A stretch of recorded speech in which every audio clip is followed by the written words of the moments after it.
want to check to see if the link works? The link works for the Hangout on there. I just shared it, so.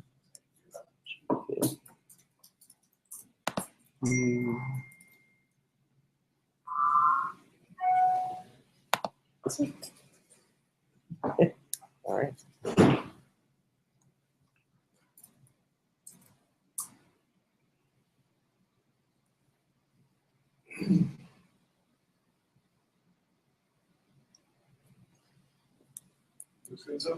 Okay, cool. All right, so welcome. Ceph meetup. This is the agenda. We've already started with the welcome food drinks. We're starting a little late for those online because it's raining or pouring outside. So, oh, yeah, looks like it's working. Cool. So let's actually go ahead and start with introductions. Know that we kind of already did that already a little, but want to start? Sure. Mike Friesenegger. I live in Elizabeth. I work for SUSE as a technical strategist on the hardware alliances focused on Cisco and sort of partners. So when I saw WWT, I thought, hey, you know what? First of all, I didn't know you guys had an office over here, but that's cool. Hey, you made it. My name is Alan Janis. I live in Aurora, so I'm local. I work on the sales engineering side of WWT as an OpenStack and everything else engineer, whatever they need. Eric Peterson, I live in Aurora, Nevada, so also local. I work for Comcast, developing their next generation strategy for IP video, specifically around network engineering. I'm Mike Gluck. I live in the Tech Center and work for Sandy Solutions. I'm Brian Neff, live in Aurora and work for forethought.net, internet and voice telephony provider. My name is Ken Dreyer, and I live in Centennial, and I work for Red Hat on the Ceph engineering team. And I'm Brian Stowell. I work at Charter, formerly Time Warner Cable, on their OpenStack cloud, specifically on the Ceph block storage backend. I want to start off with just some Ceph updates since it's been a while since we did the Infernalis meetup. So current release is Joule 10.2.2. CephFS is now stable, although it's not, I don't know, it's not production for Red Hat at least yet. It's like a tech preview. But it's now, they feel comfortable enough that you could start using it and be able to recover from failures. Is this the release that has file system tools and so on? Yeah, like recovery. The question is, doesn't have an FS check. Yep. It's still limited to a single MDS. You can have multiple, but they're all like, you know, backups, like redundant. Yeah. What else is it? Also, snapshots are disabled right now by default. Yeah, on CephFS. So RGW was re-architected, the multi-site code. Supposedly it's a heck of a lot better now. I don't actually use RGW. I haven't since I worked at PhotoBucket, but I bet this is a very nice thing if you were doing it. There's now NFS access to RGW. So this isn't like, you can't really modify files, but it allows you to upload and download files out of, you know, S3, Swift type things running on RGW. RBD now supports asynchronous mirroring across like physical sites. So that's between two Ceph clusters. Yeah, between two Ceph clusters. You can set up a link. Yeah, a little mirror program that like just keeps one RBD image in sync with the other one. Rados now has a Blue Store preview, although there's no checksums enabled on the Joule release. And then Kraken is the next, is the current dev series. There hasn't been any releases yet, but Blue Store is going to be stable and then default in the next release, the follow-on spring 2017 release. It'll be default. They're adding compression support. I don't know if that's targeted towards Kraken or Luminous, but definitely a lot of stuff on the Ceph devel list around some of the compression. I think they're doing Snappy and zlib. Oh, I didn't know about that. It's hard to tell how far along that things are in implementation versus just talking about it, you know? Do you have any experience with the asynchronous mirroring? No. I just talked with Josh a little bit about it. He did a presentation with, I don't remember who he did it with, in Yes. Vancouver or Austin. I'm not sure about that, but I know Jason Dillman is taking over the lead for RBD now. Okay. So maybe It's fine. but, Do you know, is it roundup code for developed for Ceph, or is it using Unix tools and other codes? yeah, it's for Ceph. You know, it's a separate daemon that runs called RBD mirror, creatively enough, and you know, you hook it in between the two clusters. So we're testing it right now, like in our labs, like from India to Raleigh. You know, we have offices all over the place. Like that's the big test that we're doing. So is it just a metadata flag on the RDD itself, or is it per pool, or?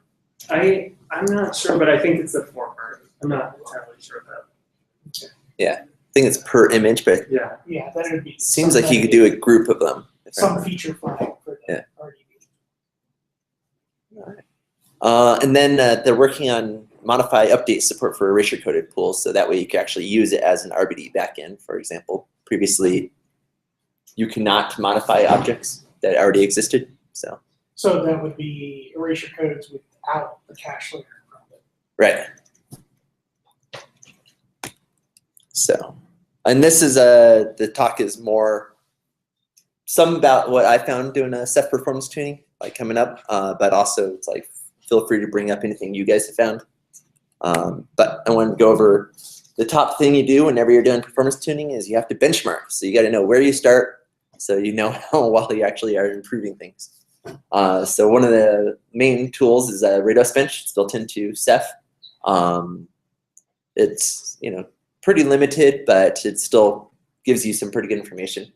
So in this command, you can see you specify a pool. So I've specified the RBD pool. Told to run for 60 seconds, do a write test. You can also do like a sequential read test. There's random writes, sequential writes. You set the block size, so I set it to 4K here because I wanted to do a random 4K write test. And then how many threads you want. So this one gives 16. And so this was actually on just a single node server from earlier today. So it wasn't too bad. It doesn't really specify how many requests per second it is, but it does say how many total writes were made. So just have to divide. Hey, Aaron. Hi. And then if you want to do a retest, you actually have to pass a -- no cleanup option. Or if you hit Control-C, I found out, you also get left with a whole bunch of objects in your benchmark pool. So there's this command below where it talks about cleanup with the prefix of bench. Another tool that I've used quite a bit is the FIO RBD engine. So FIO, if you're not familiar, is written by Jen Axpo, who's the kernel block layer maintainer for the Linux kernel. So code's there. You do need the Ceph devel packages if you're going to build it manually, which at least in Ubuntu 14.04 you have to, because it doesn't include the RBD support. I think it does in 16.04. Okay. I haven't switched yet, but this is an example of how you could create a little test volume and then pass the RBD volume, or the IO engine, set it to RBD. So it's actually testing it, and all the different options you can pass it to run. There's also a way to set up a config file for FIO, so that way you kind of save them off and don't have to create this awful command line every time. But this is what the results look like, which is probably hard to read, but the one I was keying in on was IOPS, which I made yellow here. So on a single node with 18 drives, it was able to hit 1,319 IOPS. And I meant to actually do a bit more testing to show all the improvements, but I didn't actually get time for that. Another good tool is CostBench. Actually, I'm just starting to use this, but it's good for testing RGW, and also I believe it has a librados plugin, so you can actually use a common tool for, say testing Swift or RTW or Scality or CleverSafe or something. So here's a link to CostBench if you want to check it out. There's also the Ceph benchmark tool, which it looks like I'm missing in parentheses, but it's for automated testing.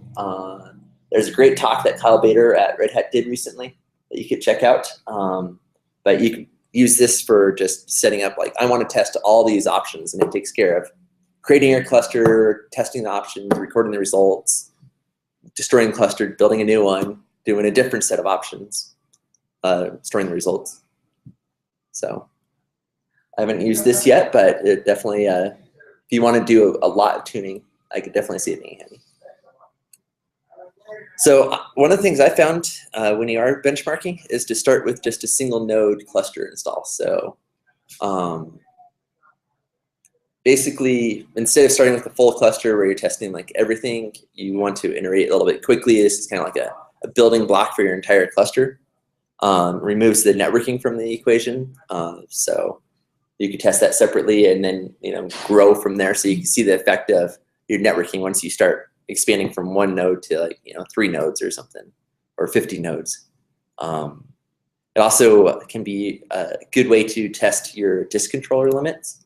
When I was doing all SSD cluster, found out that I was quickly hitting limits on the disk controller, not the anything else like CPU or memory. Like, I was able to do like 80,000 IOPS to one SSD, and then like tried writing to all of them at the same time and hit like 200,000 IOPS. So it's like, oh, this is great. We threw 24 SSDs into the box, and really we can only hit 3. So yeah, if you're doing an all SSD cluster, you might want to do one of your servers at least. But this actually is a set of commands you could do to like modify your crush map to switch the failure domain over from host level to OSD level. So a little bit of dumping the crush map, decompiling it, changing it, compiling it, and then inserting it again. If you guys aren't familiar with modifying the crush map directly, feel free to ask questions at any time. So journals. Don't co-locate them on your hard drives unless they're like SSDs. It's just going to double the amount of writes going to each disk and basically slow everything down, and can slow things down to the point where it starts a recovery operation that just cascades out of control out of your cluster, because it starts thinking these OSDs are down, so it starts recovering on those, and then they come back up, and these other ones fail. So it's pretty awful. Test your hard disk drive to SSD ratio to make sure they don't become a bottleneck. You don't want the journal disk to become a bottleneck, because your like hard drives are writing, like the combination of the 3 like say 5 hard drives writing to the same SSD journal could overwhelm it.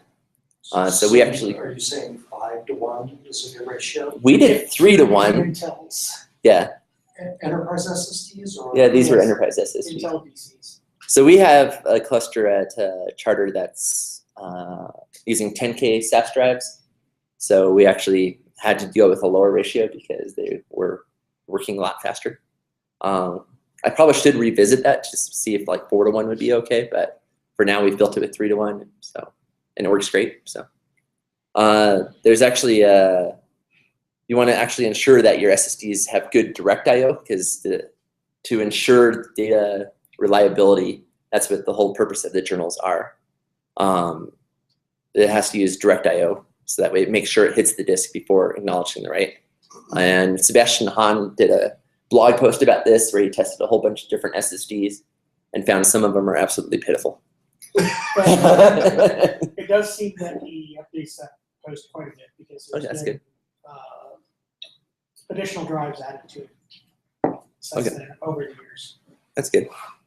I think we ended up standardizing on some of the Intel SSDs because that's what everyone else was using and didn't want to try to blaze a new trail. But I've heard or seen stories on the users mailing list where people basically had to like pull out all their SSDs and replace them because they bought the wrong ones initially. One of the things I also found while doing testing on an SSD cluster was you need to enable JBOD mode on your RAID controllers. It's also called HBA mode, which was the reason why I didn't think JBOD mode was available on these smart array controllers I was using. It could also be called IT mode. IT? Yeah, initiator target. Okay. So look for it. I was actually playing with an older DL380 today, and finding HBA mode in the menu wasn't there. So the older ones don't do it at all. there's the one I had. It looked like you could do it through the command line, HP SSA CLI, but you can't do it through like the web GUI or the BIOS, text interface. So I'll be trying that tomorrow or Thursday since I'm off tomorrow. But yeah, surprisingly, this like doubled performance for me. It was pretty awful before. Double performance versus like each disk is its own virtual mode. Yeah, each one was its own RAID 0. Right. Yeah, switching it to HBA mode. Oh, which also is fun because we're not using EFI yet. So all of a sudden our OS drive wanted to become one of the SSDs that was like 800 gigs instead of 100 gigs. So we have to go through and now reposition the drives. So that way the OS drive is the first drive on the controller because yeah, so it's either that or switch to EFI. Memory allocators. This actually ended up being another really huge performance boost, at least with the SSDs. I still need to test it on our regular HDD nodes, but this is the default value, the TC-Malloc max total thread cache bytes. That's default in newer packages of Ceph, like in Joule and maybe the Red Hat packages. Like Ken would know. Ken, is this a TC-Malloc option? Is that default in the Hammer packages or Joule? Yeah, and that's that setting right there. I think that went into Joule. Well, I mean, I'm trying to remember if that's in Hammer upstream or not. Yeah, I know it's not in the Hammer upstream for Ubuntu packages. Yeah, it's not. Yeah, it's in Joule. Okay. Yeah, and it's hard to get to switch away from TC-Malloc if I remember right. Yeah, That's still the case. Yeah, it's currently linked against TC-Malloc, but JE-Malloc is higher performance. People have found. You do have to recompile Ceph to link against it. But, yeah. It does use more memory, but to improve the mallocs, but could be. Another thing people have done is they've compiled it against the stock malloc and then do LD preload to switch between TC-Malloc and JE-Malloc. So that's another option if you want to test other mallocs. CPU governors, I found actually setting it to performance was another big boost to perform to number of IOPS you can squeeze out of an SSD cluster. Because apparently disks are slow enough where it never gets out of the slowest CPU state. So whenever you're doing some kind of CPU in the Ceph OSD code, it is always running at your lowest CPU power state.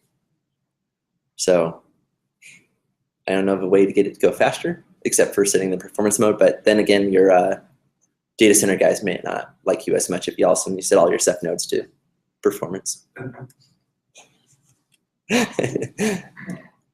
Actually, I was talking with Kyle over at Red Hat, or Kyle Bader, and he was saying that they, when they did that, their data center guys like, "What are you doing? All of a sudden, these rows got a lot warmer." So holding it home. Yeah. All right. Another thing you can do is process pinning, which was found here at WWT and at Comcast. So John didn't make it here, but he does have a great presentation from the Austin OpenStack Summit, where he goes into talking about how if you've got multiple HBAs serving your hard disks, you want to set the affinity for the OSD processes, so it makes sure the whole path between the data to the controller to the CPU to memory and everything was all Stays on one side. stay on one side instead of crossing the KPI path or bus. So he goes and talks about how to do that. I actually just got in some 48 drive enclosures. I'm going to be checking this out at least. But I'm also curious how much it would help doing this on like maybe like a smaller, system with just one HBA, just serving that off of one, CPU or something. I think it's all going to come down to whether or not you're going to be able to saturate QPI. Yeah. Yeah, his findings were that he could. Yeah, but that was on like a 72 drive enclosure. I'm wondering like in a 24 drive Piles of enclosure. drives are going to saturate it. Yeah. But in something with 12 or 15, probably not. Probably not. And if you've got something with piles of drives, you're probably not using 10 gig. Yeah. So you're probably using 40 or 25 or 100. So. And then, Blue Store is one of the things that's coming up that's going to be the biggest thing that happened to Ceph in a long time, where basically you double the performance on the same hardware because it removes the double write penalty. And Sage actually did a great talk on this last week that you could, during one of the Ceph Tech talks, which are also a great resource. Now, isn't that also basically going to remove the requirement for using SSDs as drives or spinning drives? You will still need SSDs for the write-ahead log for RocksDB. But that's a smaller thing. Yeah, that's like 128 megabytes versus like gigabytes worth. So he's not quite sure. They haven't done a lot of testing to see like, if you could do away with, make a larger ratio, maybe do 10 drives per SSD or something like that. What goes into Rocks. Yep. And that was actually pretty much it for what I have. So we could talk more about Blue Store. I mean, I did watch the talk, but there was there's RocksDB. There was like 3 different things you could split up for Blue Store. Like the wall was like the big thing, which I'm actually thinking might be cool for like the NV DIMMs, non-volatile ones, the like 3D crosspoint DIMMs. Throw all of your walls right onto a single DIMM, for example, like an 8 gig DIMM, for example. So that's a different technology. I don't know if you guys are familiar with the 3D crosspoint, but definitely going to change things a lot. Or NVMe drives, another thing. Journaling to those? Huh? Journaling to those? Or? Yeah, doing the RocksDB write-ahead log to those. Especially once you like start getting to these like bigger SSDs that are coming down the line, you want to like journal something even faster, and crosspoint DIMMs are going to be something that would be good, I think. Especially with like the SSDs, I think I've heard they're like 16 gigabytes or terabytes soon, going up to like 32. I'm not sure. Yeah. Get rid of the hard disks. So, how many of you here actually run Ceph clusters? All right. Small size cluster. It's small size. Tiny. Small? Today.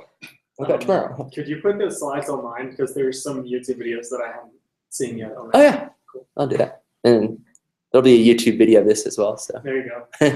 But I'll throw them up and put a link onto the meetups page. But. Cool. Anyone else find other things that they found to improve performance on Ceph? I know there's some, I don't know what there was. There's like max sync interval or something. You could do it like every second instead of every 5 seconds. That helps a little bit with SSDs. I know some people have played around with different XFS options. Do you know what they are? There's like write back throttles. I don't know all of them off the top of my head. There's different ones for like how you merge and split directories for file store. Oh, yeah. I remember that one. I don't recall what it was, but I do remember that one. I know they're setting like 4 and 8. What is it? It's like 40 and 5 or something, or the options you set, or 80 and 5. And I do recall that when it does a split, it can be very bad. Yes. And when it does merge, it can be very bad, so you want to avoid them. Yes. Have you messed around with like NVMe drives for journaling at all? Later this week I will be. I'd be interested to hear about it. And we will be in a month or so. Yeah. Yeah, I think you could get like 12 or 18 hard disks for every NVMe drive. So, and that's the PCI Express NVMe versus the plug-in ones. Yeah. Yeah, we're going to be using PCIEs. Yeah. And I think we went with the Intel, what was it, 3700? 3700. Yeah. 72 disk drives these 3 NVMEs for journals. That's the system I have. Came with 3 of them, so I'm like, okay, I'll give it a try. So when you get to that density, you're reliant on having a large number of nodes, but that means your cluster's very large. Are you then going into doing RAID zeros of the number of drives just to reduce your OSD count? We may have to, or I think we could probably get away with having multiple clusters. So doing multiple 2000 drive clusters or something. I don't know. It's going to need a ton of drives. Because we're also doing cloud DVR, so I don't know how Comcast is doing with their Ceph cluster Not so testing. much the IaaS. You need the raw Clever storage. safe, blah, yeah. I hear that was initial, but It's in production. Clever State does something very important for that application in particular. That you can tell it to store an object, you can tell it to store X number of them, 500 of them. yeah. So have you played around with network topology as to its impacts on performance? We haven't. We have a class network. What is it? Did you say? Class. Crosswalk. Oh, No, class, CLOS. Like a desktop subject system? No, it has to do with the guy's name. It's fine and late. It's actually really old, despite the fact that the cost has been brought up a lot. I'm a network engineer by trade, but despite it's very old. It was made back in the 40s for like telephone systems. This kind of multi-stage, multi-crossover network. Yeah, it's a form of crosswalk. Eric would be the guy I'd talk to if I had questions. And then there's also some other interesting things happening. I'm not sure if it's like Kraken or not, but they're the messaging system will be switching. What's the well, is it Simple Messenger now? That's right. So the messaging system itself has this like abstraction layer where there's Simple Messenger, async messenger. Yeah, async and messenger. Is it AIO or I don't know what the other one is. But that'll definitely help scale your clouds to Yeah. bigger sizes because you're not opening nearly as many like sockets. That's true. And I seem to remember that Mark, our lead performance guy, was saying that the gap between JE Malloc and CC Malloc kind of closes when you do async messenger. Okay. So I think that's their longer term plan for fixing that. Is getting the async messenger. But they're also introducing like version 2 of the messaging protocol. So the monitor port is going to change for that and like all of this. So it'll be interesting to see how that ends up. Because I know async messenger has been a work in progress for a long time. Yeah. And Dan at CERN had been playing with the asynchronous messenger, and he's like, the biggest thing he noticed was there was a memory drop. Like you don't need as much memory when you use it. The other thing was the queuing system. There's a new weighted priority queue, so that way recovery traffic and scrubbing traffic will be a lower priority than, like, say, customer traffic. So that'll be a key from avoiding, huge performance drops whenever something fails. So far, we've just been avoiding that by setting all the throttles down as much as possible. But this will actually help prioritize it on the disk level, I guess. What else is coming down? I don't know of anything else One thing I always find tricky about Ceph is like there's so many things to tune, and it's so hard to like hit like just out of the box make it work. You know what I mean? Like instead of like how do you build the intelligence into the system to make it auto tune instead of like like you're saying split the directory threshold or that kind of thing. I mean that's going with Blue Store, but that's just like one example. Yeah. Yeah, some people build their first cluster and like, why is the performance so awful? Yeah. There's just like so many knobs. But yeah, the journals always kill people initially, I think. So that'd be good going away. I've done some testing at Blue Store at home, and it does hold up to doubling the performance. That's cool. I just did a test. I listened to Sage and it's like, don't trust your data on it yet. Yeah, that's sort of The on-desk format will change. Yeah. Has anyone upgraded to Joule yet? How did that go? In our lab, Oh, okay. which is underlying the lab OpenStack as well. Oh, okay. So yeah, we've got Meetup on top of Joule. Okay. What is it? Oh, the file system? No, no, not just the no. current OpenStack. Oh, okay, right. What was that? When Oh, those okay. things you read all the time and you never I do the same thing all the time too. Ceph ice house, right? No.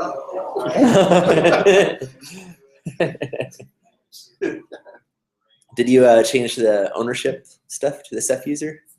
Or do you disable Yes, that? because that used to be the lab Ceph cluster used to be running Hammer. And so it was Kilo and Hammer. Okay. And the prior OpenStack is still there. But now we have Meetup talking about the same Ceph cluster as Kilo. Okay. And that was interesting because the features for RDDs changed in Joule, and that caused some grief. And so you had to set the tunables to Hammer, Okay. and then it was backwards compatible. But if you said tunable is optimized, then you would lose access from the old system. The old OpenStack couldn't talk to it. Sounds about right. I think But just yeah, the upgrade was straightforward. You shut things down, you change ownership. did you do it manually or did you through Ansible or something? It's only three. True. Yeah, I'm doing that later this year, but it's a lot more systems. Yeah, it's not. It's just time consuming. Yeah. Did you do the ownership change with just like a parallel find or something? Parallel find. How long did that take? Yeah, it could be an upstairs tenant, so These are on tiny little 1 terabyte drives that are about 30% full, so it took about 30-40 minutes. Okay. Per, What are you thinking of doing for production though? it's going to be 6 terabyte drives. I know, but it's like, are you gonna let the system go into recovery while you do it?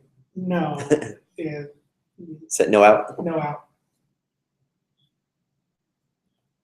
But hopefully we won't have another ownership change. We'll just have the on this format change going to Joule. So I don't know. I might drag my feet some more.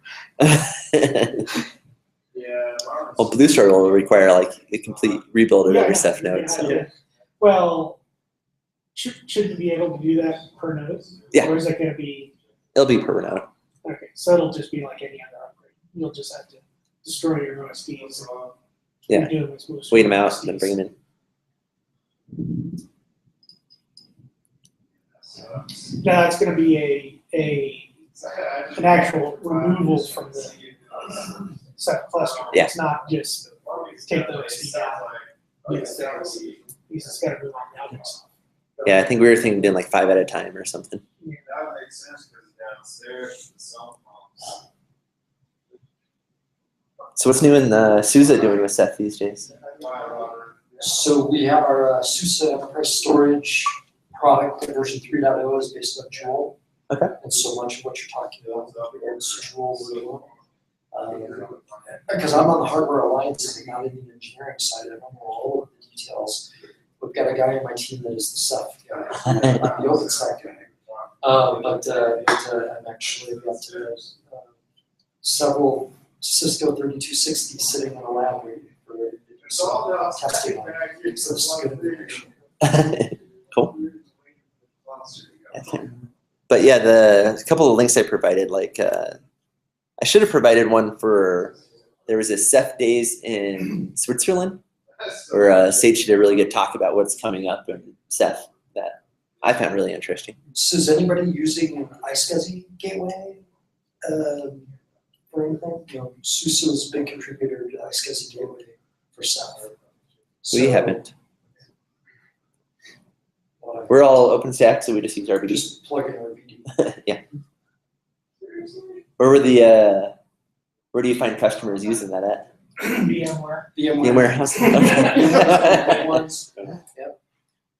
But anybody that wants to, connect it to a non-OpenStack type system, Unix, Yeah, Windows, you're right. Windows, yeah, demonstrated it all.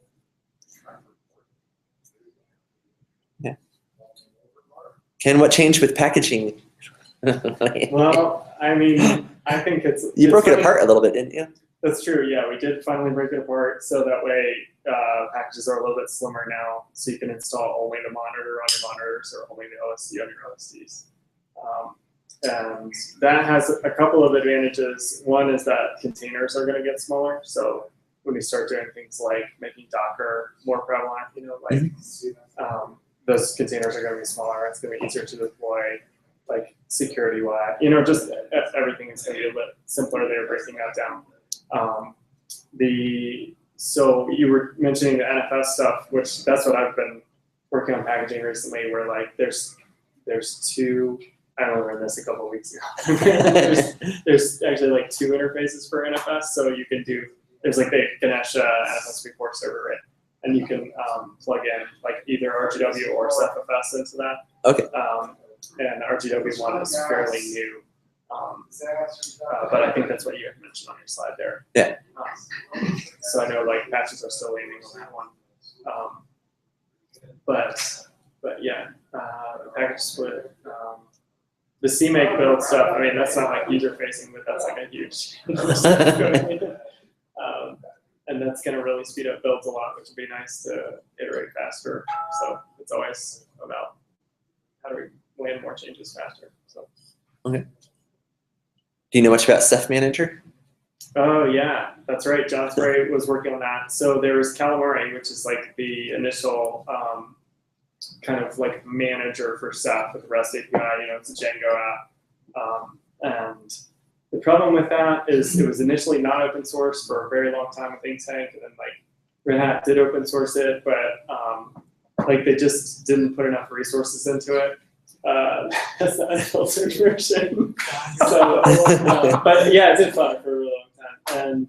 And the problem is the guy who was working on it is now a manager. So it's like coding and managing at the same time. How do you do that? But anyways, so yeah, John Spray wrote this REST API for the month. Okay, so before Calamari, there was like Ceph REST API, right? It was like a Flask app or something. And then John wrote this thing that's like embedding Python with the monitor process or something a little bit. It ties in a little bit more closely. So he said last week, he was saying that he has a branch that has this code in it, and he wants to shape it up into a pull request that can actually go into master. I think he said that Tim Sarong from SUSE was looking at maybe helping out to polish that up. So yeah, that would be great if we could have a bit of more modern like REST API for the monitor. Would be really cool. Maybe point release in Joule or? Oh, if it'll get backported? That's a really good question. I kind of doubt it's going to get backported to Joule. The other problem too, like I asked John, like because he's recently taken over for Greg Farnham in terms of leading CephFS, because Greg's going to do what Josh is doing, which is focus more on RADOS. And And I was like, yeah, man, so what are you going to do about like Ceph Manager? Because you're also leading Ceph Fest and then also trying to land the manager. And he was like, that's a really good question. So I don't know when it'll land exactly, but he did say he was focusing on it at least this week. So. Cool.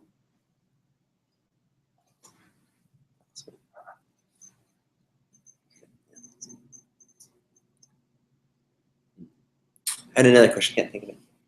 Has anyone tried running Ceph inside of Docker containers? I know Sebastian has. Yeah, that's right. But that's because he did Docker for Ceph. I don't know. I haven't found a good reason to yet, so I would love to hear it. Just an environment that has thousands of compute nodes with a lot of wasted disk space. Okay. Where it's running Core OS, and it'd be really cool to be able to bring up Ceph inside of containers and We're talking about that right now. take care. Yeah. There seems to be a little bit of information on it out there, but not much. Yeah, I would contact Sebastian Hahn about it. He seems more than willing to talk about it. Anytime I've contacted him about stuff. He's also in charge of the Ceph Ansible work. Talking about that concept, I'm actually not enthused about Docker. Probably going to move to Rocket and do some good return. Cool. Why What- is that? Docker networking is god awful for scale. As the network guy. It's really bad. It has this tight-in layer 2 adjacency requirement because of the Docker 0 container or the Docker 0 bridge interface. So when you're talking about some place that you're deploying, X n,000 number of nodes, making a giant layer 2 domain to encompass all of those is not attractive from a network standpoint. And we have requirements around not using overlays and not using DXPen and stuff like that, but it makes a lot of the stuff open contrail or final or what have you not really work for us. So. But we did, and we also like Rocket better from the security perspective since everything's being. We've had issues that if the Docker process dies, it'll either kill the containers that it's already running, or it won't spawn new ones or things like that. So having Rocket spawn each container as its new unique process is also attractive. Anyone play with using Mellanox as like say like the backend network, using like RDMA and XIO Messenger? We've talked about it, but again, it's lab stuff. It's not even stuff that we've played with. It's stuff that we've talked about putting on that. They had a pretty good demonstration at the summit where they were doing Ceph on RAM disks just to see how fast they can make it go. Yeah, they have a new network platform out that's pretty. Like Arista is probably the only other one that has performance near it. Okay. The new Mellanox box that came out is pretty ridiculous. It's got like 5 terabits of backlog or something like that. Let's see. Anything else coming down that's interesting to talk about that you know?